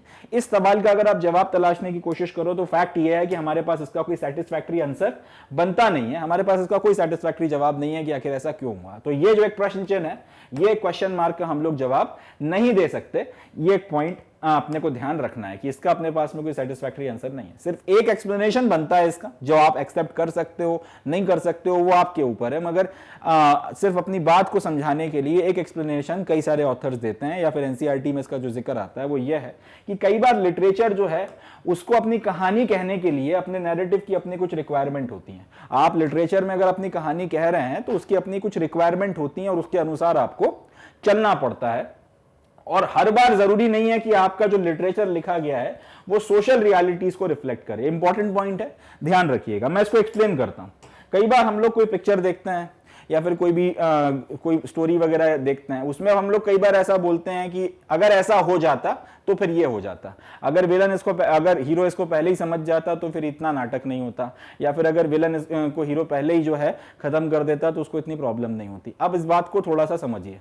आपने एक फिल्म देखी और आपने उस कहानी को देखने के बाद में एक बात कही कि अगर यहां पहले ही 10 मिनट में ये चीज हो जाती तो फिर उसके बाद में सब करने की जरूरत ही नहीं थी। फिर सवाल ये उठता है कि अगर 10 मिनट में आप विलन को निपटा देते तो 3 घंटे की या 2 घंटे की पिक्चर बनती ही नहीं। तो एक कहानी कहने के लिए कई बार आपको एक प्रसंग इस तरह से डालना पड़ता है, एक चीज आपको इस तरह से डालना पड़ती है, जिसके बारे में आप बाद में एक्सप्लेनेशन दे सकते हो कि अगर ऐसा होता तो ऐसा हो जाता, या फिर ऐसा होता तो फिर ऐसा नहीं होता। मगर फिर पॉइंट वही है जो चीज आप बोल रहे हो, अगर वही स्टोरी में करवा बढ़ा दी जाती फिर कहानी आगे बढ़ती नहीं, कहानी का जो नैरेटिव है वो किया नहीं जा सकता था। तो इस तरीके से कई सारी चीजें होती हैं। आपको अगर कोई कहानी कहनी है, आपको किसी नैरेटिव को आगे लेकर जाना है, तो आपको एक कई सारी चीजों का ध्यान रखना पड़ता है। और जरूरी नहीं है कि आप जिन चीजों को या और ये सारी चीजें जिनका ध्यान रखा जा रहा है उसे बोला जाता है नैरेटिव रिक्वायरमेंट। बिल्कुल जरूरी नहीं है कि जब आप लिटरेचर लिख रहे हो या किसी भी और तरीके का आर्ट अगर आप परफॉर्म कर रहे हो, उस में नैरेटिव रिक्वायरमेंट को मेंटेन करने के लिए आप सोशल रियलिटीज का भी ध्यान रखो। कई बार ऐसा होता है कि सोशल रियलिटीज का ध्यान नहीं रखा जाता, लोग अपनी फैंटासीज के अनुसार जो है चीजें लिखते हैं। एक अच्छा एग्जांपल हम लोग ले सकते हैं हैरी पॉटर का। हैरी पॉटर की किताबों में जादूगरी और एक जादू के स्कूल और एक छुपी हुई पूरी दुनिया की बात की गई है। अब आप रियलिटी में बात करेंगे तो ऐसा कुछ होता नहीं है। तो नैरेटिव तो वो भी है, कहानी तो वो भी कही गई है, और उसमें आपने समाज को उठाया है, आज के समाज की भी बातचीत करी है, मगर उसमें फिर आपने अपनी तरफ से इमेजिनेशंस भी डाल दी हैं। उड़ने वाली कार डाल दी है आपने उसमें जादूगरी का स्कूल डाल दिया है, घरेलू जिन्न जैसे कैरेक्टर डाल दिए हैं, ड्रैगन्स डाल दिए हैं, इस सारी चीजों को डाल दिया है। अब अगर आज से 2000 साल बाद हैरी पॉटर की किताबों को कोई पढ़ेगा और उसको अगर फेस वैल्यू पर लेकर चलेगा और तो उसके दिमाग में तो यही आएगा कि यहाँ पे तो अगर बुक 2 के हिसाब से चला जाए, सेकंड पार्ट के हिसाब से, कि उड़ने वाली कारें होती थी, हैरी अपनी उड़ने वाली कार से जो है स्कूल गया था, इस तरीके की चीजें। मगर ये हकीकत तो नहीं है ना। अब ये लिटरेरी रिक्वायरमेंट हो सकती है आपकी नैरेटिव को सेट करने के लिए। वो उड़ने वाली कार का प्रसंग नहीं आता तो फिर कहानी आगे नहीं बढ़ती, मगर वो नैरेटिव रिक्वायरमेंट है, बट वो हकीकत थोड़ी ना है, वो सोशल रियलिटीज को नहीं बता रही। उसी चीज को हम लोग यहां पर लगा सकते हैं, उसी लॉजिक को यहां पर लगा सकते हैं कि पॉलीएंड्री प्रिवेलेंट नहीं था, एक्सेप्टेबल भी शायद बहुत ज्यादा नहीं था, लोग इसको पसंद भी नहीं करते होंगे, एक ही मात्र तरीका भी नहीं था शादी वगैरह करने का। मगर क्योंकि कहानी आपको कहनी थी, आप जिस व्यक्ति ने या जिन व्यक्तियों ने इमेजिनेशंस के तहत मूल कहानी को आगे बढ़ाया, उनको लगा कि इस पर्टिकुलर प्रसंग के साथ में कहानी इंटरेस्टिंग बनती है और ये आपके नैरेटिव रिक्वायरमेंट को सेटिस्फाई करता है। तो नैरेटिव रिक्वायरमेंट को सेटिस्फाई करने के कारण इसको रख लीजिए और इसकी मदद से फिर आप कहानी को बताइए। तो जरूरी नहीं है कि ये जो प्रसंग लिया गया है ये आपको उस जमाने की सोशल रियलिटीज भी बताता हो सकता है ये सिर्फ फैंटेसी वगैरह हो, बट हम लोग इसके बारे में प्रामाणिक तौर पर कुछ कह नहीं सकते। नेक्स्ट जो हमारा टॉपिक आता है वो है a dynamic text. Dynamic text का मतलब होता है कि ऐसा टेक्स्ट जिसको लगातार एक लंबे टाइम पीरियड तक लिखा गया हो, जिसको कई लोगों ने जिसमें अपना कंट्रीब्यूशन दिया हो और जिसमें कई सारी चीज़ें वक्त के साथ में ऐड होती चली गई हो। अगर हम लोग इन सारी टर्म्स एंड कंडीशंस के साथ में देखें तो महाभारत एक बहुत ज़्यादा डायनेमिक टेक्स्ट है। 1000 सालों के टाइम पीरियड में इसकी मूल कहानी को सिर्फ क्रमबद्ध किया गया है, इसको सिर्फ पेपर पे उतारा गया है या फिर इसके सिर्फ रिकॉर्ड बनाए गए। मूल कहानी उससे भी पहले जाती है। तो कई जनरेशन से, कई हजार सालों से ये कहानी हिंदुस्तान में कही जा रही है और इसमें हर जनरेशन अपनी तरफ से कुछ ना कुछ ऐड करती चली जा रही है, चाहे वो ओरल ट्रेडिशंस में हो चाहे वो रिटन ट्रेडिशंस में हो। एक तो ये चीज़ हो गई। दूसरा ये कि हर एक तो ये लंबे वक्त तक ये कहानी कही जा रही है, मॉडिफाई हो रही है, पहली चीज़ ये हो गई। और हर व्यक्ति या फिर हर व्यक्ति तो नहीं मगर हर जनरेशन या फिर हर कालखंड में इस कहानी में जो जनरेशन आई है उसने अपनी तरफ से कुछ ना कुछ कंट्रीब्यूशन दिया है, कुछ ना कुछ चीज़ें इसमें ऐड कर दी हैं। तो ये जो टेक्स्ट है ये डायनेमिक है। किस तरीके से डायनेमिक है और क्या इसकी दूसरी कैरेक्टरिस्टिक्स हैं उसके बारे में हम लोग इसमें बातचीत करेंगे। तो जैसा कि मैंने आपको बताया कि महाभारत एक लंबे वक्त में लिखा गया है और संस्कृत में मूल रूप से इसको लिखा गया था या फिर इसको रचा गया था। जब इसकी ओरल स्टोरी को उतारा गया तो इसको सबसे पहले संस्कृत में लिखा गया था और उसमें फिर वक्त के साथ में एडिशंस होते चले गए। मगर महाभारत की जो ग्रोथ है वो सिर्फ संस्कृत के वर्जन पर रुक नहीं गई। ऐसा नहीं है कि आपने संस्कृत में लिखा और कई सौ सालों में आपने संस्कृत का जो वर्जन है उसमें और ज्यादा चीजें ऐड करी और बस ये आपकी महाभारत बन गई। ऐसा नहीं हुआ। महाभारत की जो ग्रोथ है, महाभारत की जो प्रोग्रेस है वो संस्कृत के वर्जन पे नहीं रुकी। सेंचुरीज के दरमियान इस कहानी को अलग अलग क्षेत्रों में सुनाया गया, वहां पर भी इसको क्रमबद्ध किया गया, कटिबद्ध किया गया और आपको इसके कई सारे वर्जन कई सारी रीजनल लैंग्वेजेस में देखने को मिलते हैं। तमिल हो गई, तेलुगु हो गई, मलयालम हो गई, कन्नड़ हो गई, कश्मीरी हो गई, डोगरी हो गई, इसके अलावा नेपाली भाषा हो गई, अवधी भाषा हो गई, राजस्थानी हो गई, मराठी हो गई। आपको 50 तरीके की किताबें जो हैं महाभारत के वर्जन्स वगैरह आपको अलग अलग रीजनल लैंग्वेजेस में देखने के लिए मिलते हैं। और ऐसा भी नहीं है कि एक लैंग्वेज में आपको एक ही तरीके का वर्जन देखने को मिलता है, उसमें भी वेरिएशंस हैं। मतलब ये किताब कितनी, ये जो पूरी की पूरी आपकी महाभारत का टेक्स्ट है वो कितना कॉम्प्लेक्स है। यहां से आप समझिए कि एक संस्कृत का आपका मेन वर्जन हो गया, अब उस कहानी को रीजनल लैंग्वेजेस में सुनाया जा रहा है। तमिल की बात कर लेते हैं। अब उस कहानी को तमिल में सुनाया गया तो उसको तमिल में भी लिखा गया, और तमिल में भी ऐसा नहीं है कि आपको एक वर्जन या दो वर्जन मिलते हैं, उसमें भी तमिल में भी आपको कई सारे वर्जन देखने के लिए मिलेंगे। पूरे जो तमिलिकम का इलाका है ऊपर से लेकर नीचे तक, उसमें भी जो वेरिएशंस आपको देखने को मिलते हैं, फर्क आ जाता है। श्रीलंका में जो मूल कहानी सुनाई जा रही है वहां पर आपको फर्क देखने को मिलता है। तो रीजनल इलाकों में भी आपको एक पर्टिकुलर रीजनल लैंग्वेज में भी कई वर्जन देखने को मिलते हैं, कई सारी वेरिएशंस आपको देखने को मिलते हैं। अब फिर वही क्वेश्चन आ जाता है कि महाभारत में आखिर ऐसा क्या खास है कि बाकी किसी लिटरेचर के साथ में आपको ये चीज देखने को नहीं मिलती है। क्या वजह है कि इसी एक टेक्स्ट के साथ में, एक तो ये टेक्स्ट और दूसरा रामायण, ऐसी क्या वजह है कि महाभारत और रामायण, और उसमें भी स्पेसिफिकली महाभारत के साथ में इतने जबरदस्त लेवल पर आपको वेरिएशंस देखने को मिल रहे हैं कि एक एक भाषा में 10-10, 20-20, 30-30 तरीके की आपके अल्टरनेटिव वर्जन हैं हर एक चीज के। कई सारे आपके जो है आपको रिटर्न वर्जन वगैरह में डिफरेंसेस देखने को मिलते हैं। तो इतना मतलब वेरिएशन आपको क्यों मिल रहा है? कई सेंचुरीज वगैरह में अब इसको कई रीजनल लैंग्वेजेस में लिखा गया और इसमें भी आपको वेरिएशन देखने को मिलता है। इसका जवाब यह है कि बेसिकली महाभारत का टेक्स्ट जब संस्कृत भाषा में लिखा गया, उसको फिर आपने अलग अलग क्षेत्रों में ट्रांसमिट किया, वहां पर फिर जब उसको सबसे पहले आपके स्कॉलर्स ने सीखा, स्कॉलर्स ने फिर उसको कहानियों के फॉर्म में, किस्सों के फॉर्म में अपनी तरफ से जो है लोगों को सुनाना शुरू किया। अब लोग जनरली संस्कृत भाषा ऐसा समझते नहीं थे, तो उनको फिर उनकी आपकी जो रीजनल लैंग्वेज है उसमें बताना पड़ा। लोगों ने फिर उस कहानी को किसी और को सुना दिया अपनी भाषा में, फिर किसी ने किसी और को सुना दिया अपनी भाषा में। इस तरीके से रीजनल लैंग्वेजेस में भी वो एक से दूसरे में जब ट्रांसमिट हुई और उसके बाद जब फाइनली लिखी गई उन रीजनल लैंग्वेजेस में, जब उनको कटिबद्ध किया गया, लिखा गया, तब तक रीजनल लैंग्वेजेस में भी उसके कई सारे वेरिएशंस या फिर कई सारे वर्जन्स बन गए थे। तो आप ये कह सकते हैं कि ओवर द सेंचुरी दूसरी लैंग्वेजेस, रीजनल लैंग्वेजेस में भी महाभारत के इतने वेरिएशंस की वजह यह है, या इसका रीजन यह है कि ये एक ऑनगोइंग प्रोसेस थी। लोगों के बीच में जो डायलॉग्स चल रहे हैं उसके कारण लोग लगातार एक से दूसरे को कहानी सुना रहे हैं, चर्चा कर रहे हैं, अलग अलग प्रसंग पे बातचीत हो रही है, धर्म की डेफिनेशन को लेकर जो है डिबेट्स एंड डिस्कशंस हो रहे हैं। तो अलग अलग लोगों के, क्षेत्रों के लोगों के बीच में, एक ही क्षेत्र के लोगों के बीच में, अलग अलग कम्युनिटीज के बीच में, और उन लोगों के साथ में इन लोगों के आपका डिबेट एंड डिस्कशन, विचार विमर्श, जो इन किताबों को एक्चुअल में लिख रहे हैं, जो इन वर्जन्स को एक्चुअल में लिख रहे हैं, उनके साथ में आम जनमानस का संवाद, इन सारी चीजों का अल्टीमेट रिजल्ट ये निकल कर आया कि आपको अलग अलग वर्जन्स या अलग अलग वेरिएशन देखने के लिए मिले।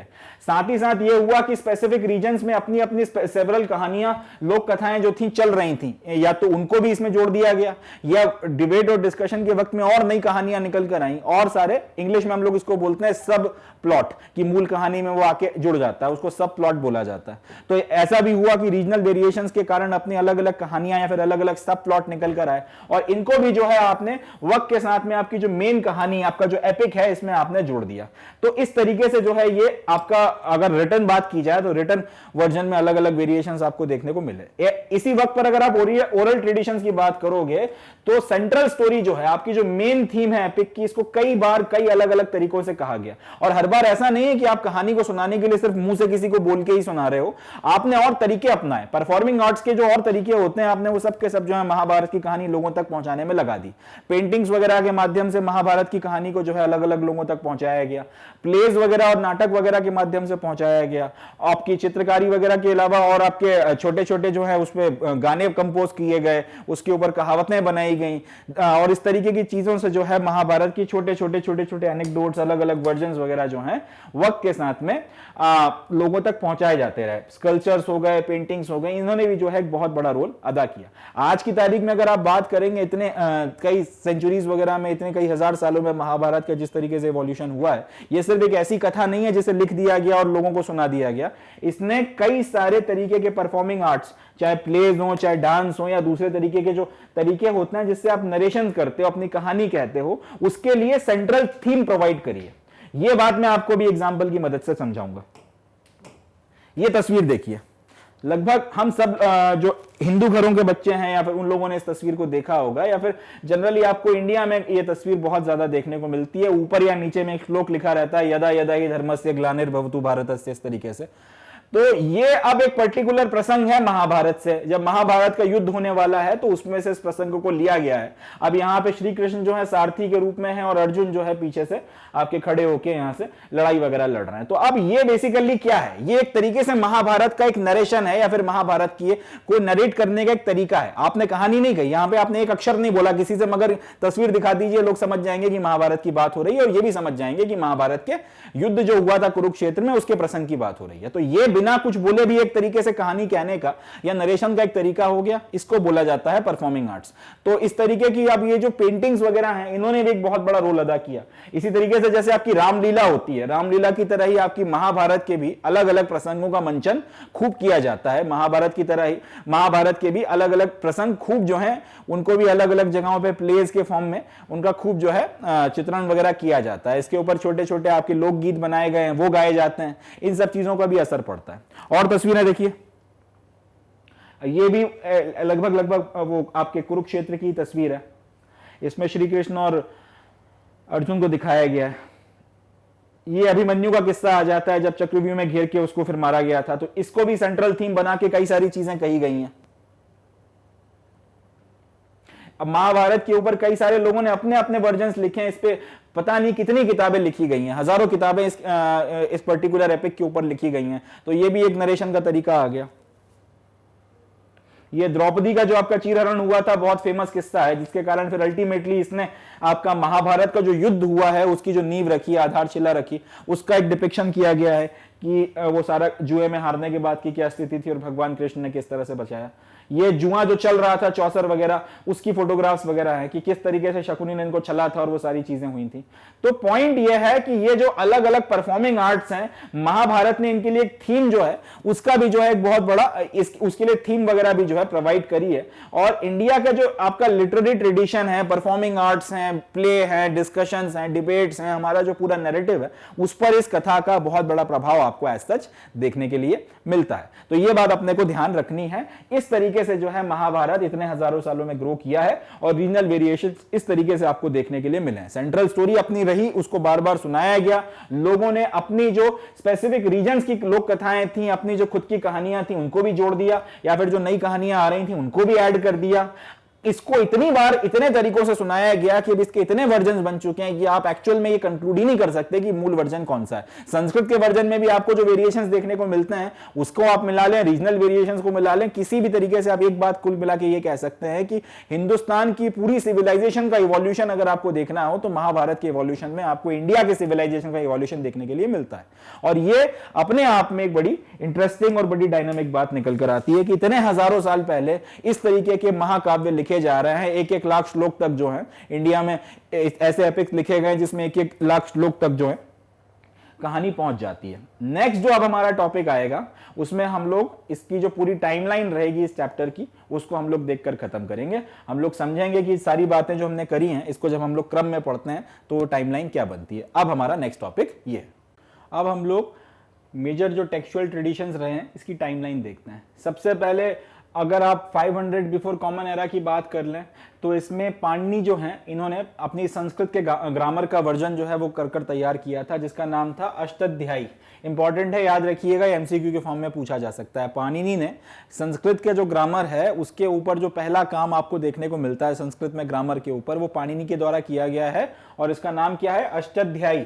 ये सवाल कईयों बार आया हुआ है, ध्यान रखना है। इसी टाइम पीरियड में अगर आप देखें 500 से 200 बिफोर कॉमन एरा के बीच में तो आपके जो मेजर धर्म शास्त्रास वगैरह हैं इन सबको लिखा गया था संस्कृत भाषा में। इसी वक्त में 500 से 100 कॉमन 500 से 100 बिफोर कॉमन एरा के बीच में अगर आप देखते हैं तो शुरुआती बुद्धिस्ट टेक्स्ट जो थे वो आपको देखने को मिलते हैं और ये इनको लिखा गया था पाली भाषा में।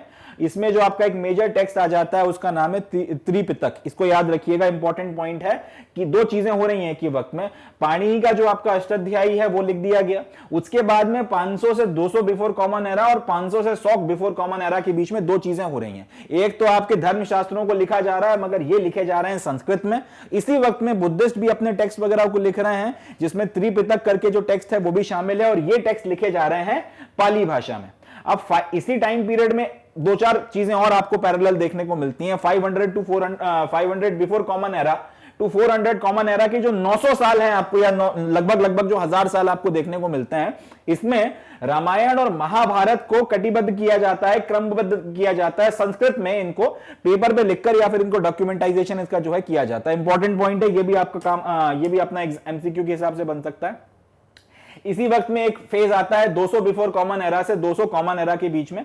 इसमें दो चीजें होती हैं। सबसे पहले तो आपकी मनुस्मृति जो है संस्कृत में, उसको लिखा जाता है, और इसी वक्त साउथ में अगर आप बात करोगे तो जो आपका तमिल संगम लिटरेचर है उसको लिखा जाता है। तो आप कह सकते हैं कि मनुस्मृति और तमिल संगम लिटरेचर जो है वो समकालीन है। एक पर्टिकुलर फेज जो आपका 200 बिफोर कॉमन एरा से 200 कॉमन एरा के जो 400 साल आए, इनके बीच में मनुस्मृति और तमिल संगम लिटरेचर दोनों को कंपोज किया गया था। कौन पहले हुआ कौन बाद में हुआ उस पर डिबेट करना अर्थहीन है, मगर इस कालखंड से इस कालखंड के बीच में दोनों चीजें आपको देखने को मिलती हैं, और दोनों के दोनों इंपॉर्टेंट लिटरेरी एविडेंस है अगर आपको अपनी सोसाइटी को समझना है। इसके बाद में अगला आ जाता है 100 कॉमन एरा के आसपास। यहां पर चरक जो हैं और सुश्रुत जो हैं वो अपनी अपनी संहिता लिखते हैं, यानी, और ये जो है हिंदुस्तान में सबसे पहला काम माना गया है मेडिसिन के ऊपर। ये दोनों के दोनों जो हैं अपनी संहिता को संस्कृत में लिखते हैं। तो चरक संहिता की बात कर लें या सुश्रुत की संहिता की बात कर लें, दोनों संस्कृत में लिखी गई हैं। हिंदुस्तान में या फिर इनफैक्ट दुनिया में मेडिसिन को लेकर सबसे पहला जो काम है जिसके ऊपर आपको एविडेंसेस देखने को मिलते हैं वो यहां पे चरक और सुश्रुत ने किया था 100 कॉमन एरा के आसपास। 200 कॉमन एरा के आसपास की अगर आप बात करना शुरू करेंगे तो यहां से पुराणों का कंपाइलेशन शुरू होता है, और ये भी आपको संस्कृत में ही देखने को मिलते हैं। 200 कॉमन एरा के आसपास में पुराण कंपाइल होना शुरू होगा, और ये भी संस्कृत में हो रहा है, याद रखिएगा। इसके बाद इंपॉर्टेंट पॉइंट, ये इंपॉर्टेंट पॉइंट है, ये पूछा गया 300 कॉमन एरा के आसपास एक बहुत इंपॉर्टेंट किताब लिखी जाती है, इसका नाम है नाट्यशास्त्र। नाट्यशास्त्र को लिखा जाता है भारत के द्वारा या भारता के द्वारा। ये आज की तारीख में हिंदुस्तान में जितने परफॉर्मिंग आर्ट्स होते हैं, जितने तरीके के डांस हैं, जितने तरीके के म्यूजिक हैं, जितने तरीके के राग हैं, जितने तरीके के आपके जो सिंगिंग की स्टाइल्स हैं, सारी की सारी चीजों को अगर आप ओरिजिनेट करना शुरू करोगे, आप देखना शुरू करोगे कि कहां से आके शुरू होती हैं, आपके तार जाके नाट्यशास्त्र के साथ में जुड़ जाते हैं। तो नाट्यशास्त्र एक मान सकते हैं कि आपके ड्रामेट्री की बात कर ली जाए, परफॉर्मिंग आर्ट्स की बात कर ली जाए, तो उस पर एक मास्टर किताब है। इस तरीके की डिटेल किताब आपको कहीं और देखने के लिए एज सच नहीं मिलती। इसी वक्त में 300 से आपका 600 कॉमन एरा की अगर आप बात करोगे तो जो बचे हुए आपके धर्मशास्त्र वगैरह थे, जो लेटर धर्मशास्त्र वगैरह थे, उनको लिखा गया, ये भी संस्कृत में थे। और 400 से 500 कॉमन एरा की अगर बात कर लोगे तो यहां पर कालिदास ने अपने संस्कृत में जो प्लेज वगैरह हैं, जिसमें आपका अभिज्ञान शकुंतलम आ जाता है, मेघदूत आ जाता है, और भी जो दूसरी चीजें थी, वो सबको आपने कंपाइल किया था। एस्ट्रोनॉमी और मैथमेटिक्स के ऊपर आर्यभट्ट ने और वारामिहिर ने जो काम किए थे वो भी इसी वक्त कंपाइल किए गए थे। और प्राकृत भाषा में जैन मुनियों के द्वारा जो भी आपका जैन टेक्स्ट वगैरह हैं उनको जो है कंपाइल किया गया था। तो इस तरीके से आपको ये टाइमलाइन देखने को मिलती है। अब इसके पहले वाले जो चैप्टर गए हैं और ये जो चैप्टर है, इनकी टाइमलाइन में एक बेसिक फर्क आपको अब तक समझ में आया होगा। वहां पर हम लोगों ने ये देखा था कि चीजें लगातार होती जा रही थी, एक कालखंड में एक चीज हुई थी या दो चीजें हुई थी, और उसके बाद में फिर उसके बाद दूसरा कालखंड आ गया, उसके बाद में तीसरा आ गया, और इस तरीके से हम लोग आगे बढ़े। यहां पर मगर क्योंकि ये पूरे के पूरे 1000 साल में सोसाइटी में बदलाव इतने सारे आए हैं कि एक ही कालखंड में कई सारी चीजें हो रही हैं और हम उनको डिस्कस कर रहे हैं। जैसे यहां पर हम लोगों ने 500 बिफोर कॉमन एरा में बता दिया कि पाणिनि ने अष्टाध्यायी लिखी थी। उसके बाद में हम लोग लगभग 100 साल गिव एंड टेक अगर लेकर चले तो लगभग एक ही टाइम पीरियड में दो अलग अलग इंसिडेंट्स को डिस्कस कर रहे हैं। 500 से 200 common era, 200 before common era के बीच में आपको धर्म सूत्रों को लिखा गया था, वो भी आप डिस्कस कर रहे हो, जो संस्कृत में लिखा गया था। और इसी वक्त में 100 साल और आप एक्सटेंड कर लो, 500 से 100 बिफोर कॉमन एरा, तो आपको अर्ली बुद्धिस्ट टेक्स्ट देखने को मिलते हैं जिनमें त्रिपिटक भी शामिल है। अब यहां पे ये टेक्स्ट किस भाषा में लिखे जा रहे हैं? पाली भाषा में। इनको अलग अलग बताना इसलिए जरूरी है, इससे अपने को दो बातें समझ में आती हैं। एक तो ये कि संस्कृत का लिटरेरी इंपॉर्टेंस कितना ज्यादा था। जिस तरीके से आज अंग्रेजी के बिना काम नहीं चलता, लगभग संस्कृत उसी तरीके से एक इलीट लैंग्वेज हुआ करती थी। मगर साथ ही साथ ये इस बात को भी दर्शाता है कि आम जनमानस की बोली जाने वाली भाषाएं जो हैं उनमें भी लिटरेचर लिखा जा रहा था। क्योंकि आपको बड़ी मात्रा में संस्कृत में लिटरेचर देखने को मिलता है, इसका यह बिल्कुल मतलब नहीं है कि आपकी नॉर्मल भाषाओं में बातचीत नहीं की गई है या नॉर्मल भाषाओं में जो है चीजें नहीं लिखी गई हैं। पाली भाषा में बुद्धिस्ट टेक्स्ट का होना और अच्छी खासी मात्रा में होना इस बात को बताता है कि मासेस की लैंग्वेज को भी अवॉइड नहीं किया गया था। लिटरेचर उनमें भी आपको देखने को मिलता है, कंपैरेटिवली कम हो सकता है मगर लिटरेचर आपको उसमें देखने को मिलता है। ये कुछ वैसी ही कहानी है कि आज की तारीख में इंग्लिश में किताबें छपती हैं तो काफी चलती हैं, हिंदी में उतनी किताबें आती नहीं है और उतनी ज्यादा ज़्यादा छपती नहीं है। तो पाली संस्कृत की कहानी कुछ ऐसी चल रही थी, संस्कृत उस वक्त की इंग्लिश हो गई थी, पाली उस वक्त की हिंदी मान सकते हैं, उस तरीके की परिस्थिति में थी। थोड़ा सा हाँ, उतना ज़्यादा आपको लिटरेचर देखने को नहीं मिलता, मगर पाली को पूरी तरह से आपका डिस्कार्ड नहीं किया गया था। इसी तरह से आप आगे बढ़ोगे तो एक ही कालखंड में कई सारी घटनाएं आपको देखने को मिलती हैं, तो अपने को याद रखना, ये पूरा पूरा अपने को ध्यान रखना पड़ेगा। तो ये अपनी पहली टाइमलाइन हो गई जिसमें हम लोगों ने मेजर जो टेक्सचुअल ट्रेडिशंस हैं वो सारे के सारे देख लिए हैं। अब इसी में आगे बढ़ते हैं। स्टडी ऑफ महाभारत की अगर बात की जाए तो इसमें जो मेजर लैंडमार्क्स वगैरह आए हैं, इनकी टाइमलाइन की बात की जाए तो उसमें दो इवेंट्स इंपॉर्टेंट है। पहला इवेंट हुआ है 1919 से 1966 के बीच में। इसमें महाभारत के क्रिटिकल एडिशन को बनाया गया, प्रिपेयर किया गया और उसके बाद में उसको पब्लिश किया गया। ये इंपॉर्टेंट पॉइंट है, इसको ध्यान रखना है। महाभारत का क्रिटिकल एडिशन क्या होता है, हम लोग चैप्टर में बहुत डिटेल में बातचीत उसके ऊपर कर चुके हैं कि लगभग वो 13,000 पन्नों में और कई सारे वॉल्यूम्स में छापना पड़ा था। वो भी तब जब सिर्फ हम लोगों ने संस्कृत के अलग अलग क्षेत्रों के मैन्यूस्क्रिप्ट्स में से कॉमन जो आपके श्लोक हैं उनको लिखकर पब्लिश करना शुरू किया था। तो भी 13,000 पन्नों में चला गया और बहुत बड़े लेवल पर जो है कई सारे वॉल्यूम्स में उसको लिखा गया था। तो एक तो ये चीज आ गई कि महाभारत के क्रिटिकल एडिशन का प्रिपरेशन और पब्लिकेशन वगैरह किया गया था 1973 में। अब ये जो सारी की सारी चीजें तो संस्कृत में पब्लिश हुई है। एक व्यक्ति हुए थे जिनका नाम था J.A.B. वैन बॉयटेनन। इन्होंने ये जो क्रिटिकल एडिशन है इसको इंग्लिश में ट्रांसलेट कराना शुरू किया, मगर ये जो क्रिटिकल एडिशन का ये इंग्लिश ट्रांसलेशन था ये पूरा नहीं हो पाया। 1978 में इनकी मृत्यु हो जाती है और उसके कारण फिर ये जो आपका क्रिटिकल एडिशन का ट्रांसलेशन था ये अधूरा रह जाता है। और इस तरीके से ये आपकी जो महाभारत की स्टडी के मेजर लैंडमार्क्स हैं उसका टाइमलाइन जो है वो खत्म होता है। तो इसी के साथ में हमारा हिस्ट्री क्लास 12 की पहली किताब और उसका जो तीसरा चैप्टर या फिर जो तीसरी थीम है वो खत्म होती है। हम लोगों ने इस चैप्टर की शुरुआत इस बेसिस से करी थी कि हम लोग यहाँ पर 600 बिफोर कॉमन एरा से 600 कॉमन एरा के 1000 सालों के बीच में सोसाइटी में जो चेंजेस या ट्रांसफॉर्मेशंस आए हैं उनको स्टडी करेंगे और उसके लिए हम लोग जो टेक्सचुअल एविडेंसेस हैं उनके साथ चलेंगे। टेक्सचुअल एविडेंस में भी हम लोग जो मेन फोकस या एम्फेसिस करेंगे वो महाभारत के ऊपर करेंगे और महाभारत को अपनी थीम बनाकर हम लोग उसकी मदद से जो है समझते चलेंगे कि सोसाइटी में कैसे बदलाव आया, ये टेक्स्ट में कैसे बदलाव आया और उन बदलावों की मदद से सोसाइटी में क्या बदलाव आ रहे थे उसको समझने की हम लोगों ने कोशिश करी। और इसी में हम लोगों ने इसके वेरियस अलग अलग एस्पेक्ट्स को समझा है। एंड पूरा जो आपका चैप्टर 3 है एनसीईआरटी में उसमें जो भी बातें की गई थी, जो भी सारी चीजें थी, उन सबको हम लोगों ने कर खत्म किया है। सो विद दिस आपका चैप्टर नंबर 3 खत्म होता है। एंड नेक्स्ट जो हमारा लेक्चर होगा उसमें फिर हम लोग हिस्ट्री क्लास 12 की पहली किताब का जो लास्ट चैप्टर है या फिर जो लास्ट थीम है उसके साथ में अपने डिस्कशन की शुरुआत करेंगे। So on this note I would be calling it the day and concluding the lecture. Conclude करने के पहले एक बात और कि आप लोग मैग्नेट ब्रेन्स की हमारी वेबसाइट पर जाइए। यहाँ पर आपको सारा क्लास 1 से लेके क्लास 12 तक एजुकेशन जो है फ्री ऑफ कॉस्ट प्रोवाइड किया जाता है। यहाँ आपको सारे वीडियोज़ वगैरह जो हैं बाकायदा ऑर्डर्ड फैशन में अरेंज मिल जाएंगे। आपको बहुत ज़्यादा परेशान नहीं होना पड़ेगा, ढूंढना नहीं पड़ेगा, ढूंढने के लिए ब्रेनस्टॉर्मिंग नहीं करनी पड़ेगी। सारे वीडियोस आपको प्रॉपरली अरेंज हैं। आप यहाँ से जाके जो भी वीडियो देखना चाहते हैं उस पर जाके अपना शुरू कर सकते हैं। यूट्यूब की तरह डिस्ट्रैक्शंस भी नहीं आते हैं और बढ़िया तरीके से अपना जो भी आप पढ़ रहे हैं उसको पढ़कर आप अपने एग्जाम में अच्छा परफॉर्म कर सकते हैं, बढ़िया नॉलेज गेन कर सकते हैं और लाइफ में एक्सेल कर सकते हैं। तो इसी बात पे I would be calling it the day and concluding the lecture. Thank you. जय हिंद।